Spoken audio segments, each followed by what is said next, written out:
Leonardo da Vinci was one of the great geniuses of all time. Best known as an artist, but he was also an inventor and a philosopher. One of da Vinci's epic works was his painting of the Last Supper. Every artist approaches every work a little bit differently. And for this work, da Vinci wanted to find somebody, a model, to sit and pose for each of the people in the Last Supper. One Sunday, he was at Mass in the cathedral in Milan, and he looked up into the choir loft, and he saw a young man that looked just like how he thought Jesus would have looked. He invited the young man to come and pose as the person of Jesus. In fact, he worked for 3 days painting Jesus into this picture of the Last Supper. And then he began to search for the disciples.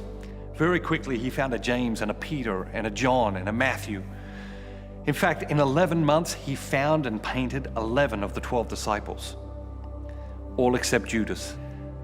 Da Vinci couldn't find a Judas. He searched high and low, but he couldn't find a man that looked like what he thought Judas would have looked like. He walked through the streets of Milan, hours a day, just searching the faces of men, looking for his Judas. He left the painting unfinished for 11 years. And one day, he found him, walking along the street. He found this man. He had this harshness in his face, this hardness in his eyes. He invited the man to come to his studio and pose for this painting. The man agreed. He came to the studio and he sat, and da Vinci began to work.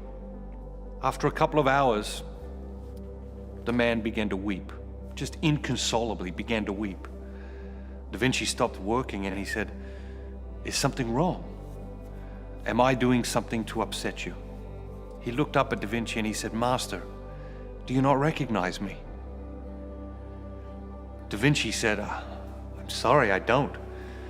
Have we met before?" The man said, "Yes. 11 years ago, I posed for you in this same painting as the person of Jesus."